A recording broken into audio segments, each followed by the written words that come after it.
Sapiens, l'émission de tous les savoirs sur RCFM.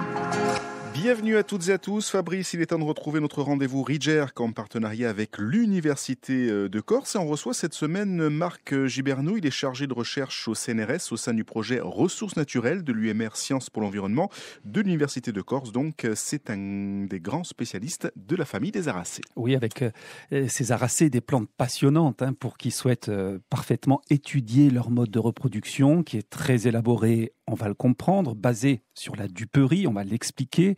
Peut-être juste, Marc Giberneau, en vous souhaitant la bienvenue dans l'émission, nous décrire ce genre de plante pour qui ne la connaîtrait pas vraiment. Bonjour Fabrice, bonjour Christophe.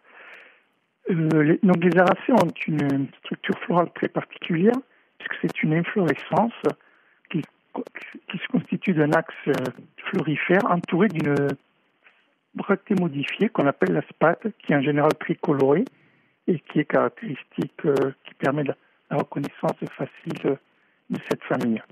C'est ce qu'on appelle parfois, peut-être que ça dira un peu plus de choses aux gens, les aromes, A-R-U-M pour le singulier, arôme. On en retrouve en Corse combien d'espèces ? Donc il y a 3 espèces d'aromes, et donc du genre arôme. Puis oui, on a aussi l'arôme mange-mouche, qui donc dont le nom scientifique est le genre Helicodiceros. Eh oui, oui, oui. Voilà. On la retrouve où surtout ?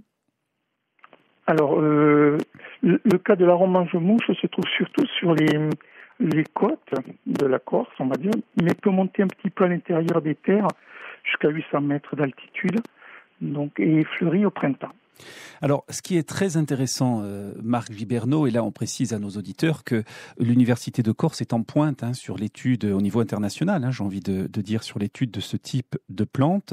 En règle générale, lorsqu'on a une plante, il y a une interaction mutualiste. D'un côté, on assure sa reproduction de graines par les insectes. Pour le coup, là, les arômes peuvent fonctionner comme ça. Et en retour, l'insecte a des ressources, nectar, pollen. Avec les arômes, ça ne fonctionne pas comme ça. Il n'y a pas de ressources. Et c'est ça qu'on appelle la duperie. Tout à fait. C'est-à-dire que l'inflorescence, dans le cas des arômes, va imiter le site de ponte. Chez les insectes, on parle plutôt d'oviposition.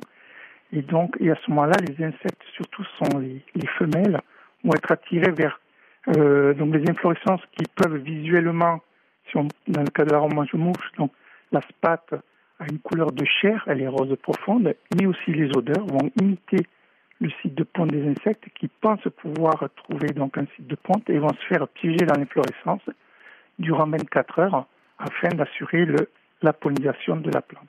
Et c'est là qu'il y a quelque chose de fabuleux, vous l'avez mentionné, cette idée d'odeur, de couleur, donc, et comme la chair, mais aussi d'odeur. L'arôme, lorsqu'elle dégage l'odeur pour peut-être imiter quelque part avec ce système évolutif qui l'a poussé vers là, la viande pourrie qui, elle, pue, évidemment, quand elle est en milieu naturel, ça va être des odeurs florales complètement nauséabondes ? Ah, tout à fait, oui. Donc, c'est quelque chose qu'on peut détecter, le nez humain peut détecter à plusieurs dizaines de mètres. Ce sont des composés qui contiennent des molécules de soufre, caractéristiques de la dégradation par les bactéries des chairs animales. Donc, il y a 2 ou 3 composés comme ça qui vont contenir 2 ou 3 molécules de soufre, qu'on va appeler des disulfides ou des trisulfides, et qui est vraiment nauséabonde. Et pour le coup, là, l'Université de Corse et votre laboratoire directement, si je ne m'abuse, vient de découvrir en tout cas une molécule un peu particulière qu'on n'avait jamais repérée dans le milieu naturel. Oui, tout à fait. Donc là, on a travaillé sur une autre espèce qui est l'arôme pictum, oui, qui est une espèce endémique corso-sarde baléare et qui a l'originalité de fleurir à l'automne, contrairement à toutes les autres espèces du printemps, et qui, on va dire, pour décrire, aurait une odeur plutôt de crottin, de cheval ou d'âne, vous voyez.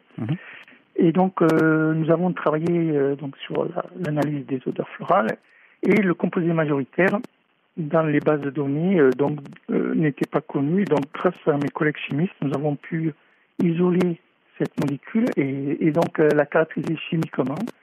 Donc, alors, ce qui est intéressant, c'est que c'est donc un monoterpène, donc c'est-à-dire une molécule à 8 atomes de carbone insaturée, mais qui par elle-même n'est pas désagréable.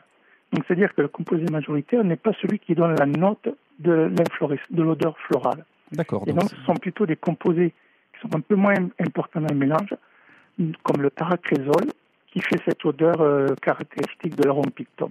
Oui, néanmoins, là, une belle découverte, en tout cas, un beau sujet de recherche que vous menez avec vos équipes.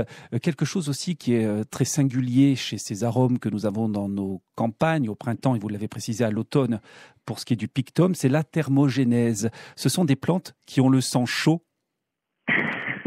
Alors oui, oui, c'est une métaphore. C'est une métaphore. Tout à fait, parce que donc ça c'est un autre trait floral qui est caractéristique donc des aracées, mais il y a quelques autres familles qui font ça aussi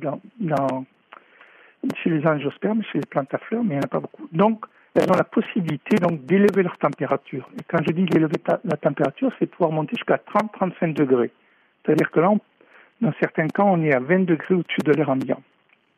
Et comment ça se passe, ça, techniquement ? Comment une plante, lorsqu'il fait 10 degrés, par exemple, du côté de Multifao, à l'intérieur de son corps, elle est à 25 ou 30 ? Voilà. Donc, en fin de compte, c'est un processus de respiration particulière. C'est-à-dire que cela se passe au niveau de l'axe florifère, donc au niveau intracellulaire dans les mitochondries. Les mitochondries sont les organelles donc dans nos cellules qui produisent l'énergie biologique sous forme d'une molécule qui est l'ATP, normalement. Et donc, comme voie de sécurité dans cette production d'ATP, il y a un dégagement de chaleur lorsque, on va dire, les mécanismes métaboliques peuvent s'emballer. Dans le cas des aracées, elles ont exploité cette voie de sécurité naturelle dans les mitochondries pour pouvoir accumuler beaucoup de chaleur et élever ainsi leur température de manière très élevée sans dégrader les mitochondries et leurs cellules. Merci beaucoup Marc Giberneau d'avoir été avec nous. On vous rappelle que vous êtes chargé de recherche au CNRS au sein du projet Ressources naturelles de l'UMR Sciences pour l'environnement de l'Université de Corse. Merci Marc, à bientôt. À bientôt, Merci, au revoir.